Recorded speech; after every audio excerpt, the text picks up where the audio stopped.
In Japan, comic books and animation are big business. Comic books are known as manga. There's hundreds of titles, and they're read by everyone from kids to housewives to businessmen.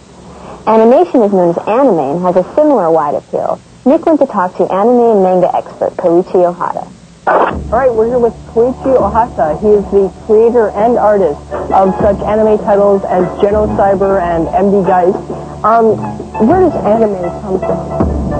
昔何かの本で読んだ記憶があるんですが I read some book a while ago, and it said that anime evolved from the word called anima, which means life.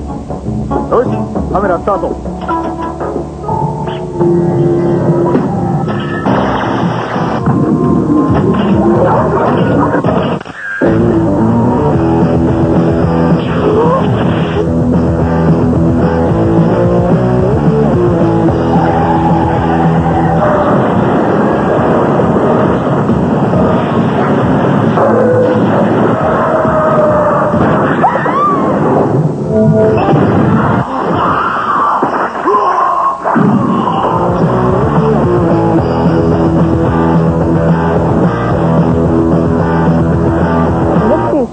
Difference between American comics and Japanese comics? 日本のコミックスは I used to think that Japanese comic books are more story-driven, and the U.S. comics are full of characters and colors and very good designs. But now it's been changing, and Japanese comic books also has very interesting character designs and backgrounds, and the U.S. comic books stories are more developed than before, and it's getting much more interesting to read. Some manga and anime tends to be quite violent, but there's a low crime rate in Japan. Do you have any thoughts on that? アニメーションや映画がその犯罪を助長しているというか別に応援しているわけじゃないと思うんですけれども I don't think there is any relation between the crime rate and the violence of the animation.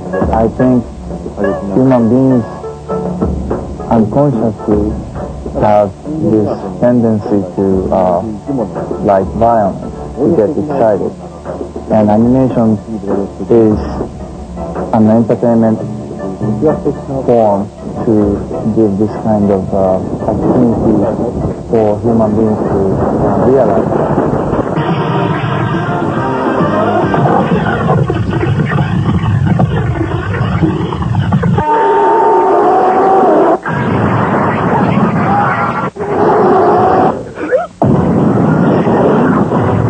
From Japan, we travel to the former Anime Crash here in Greenwich Village in New York City. This store specializes in Japanese comics, animation, models, you name it. And what do you know, I just happen to have 3 Japanese comics with me right now. The first one is Mai, the Psychic Girl. Imagine you're Mai, the Psychic Girl. She can change the outcome of baseball games, make books fall off shelves, or get traffic lights to change when men are chasing after her just by thinking about it. The reason these men are after her is because when they disguised a psychokinetic test inside my school midterms, they discovered that she was a psychic. It's a real mind-expanding Japanese comic book, and I give it 4 out of 5 G's on the anti-gravity scale. Next, we meet a girl named Pi in 3 times 3 eyes, and when she brushes the hair off of her forehead, you can see that Pi is a super zombie. Pi does her best to warn her friend named Yukumo that he is also a super zombie, but he doesn't want to hear about it. Yukumo just wants to hang out with his motorcycle friends, living a normal life. Until, wham! He's splattered all over the highway, and sure enough he finds that he is a super zombie too. So remember, if someone tells you you're a zombie, they just might be right. This book has great art that embodies the spirit of manga, and I give it 3.5 G's on the anti-gravity scale. In Fist of the North Star, we see dark fantasies like crumbling highways and rough motorcycle gangs. I'm not sure if the translation is giving me the whole story.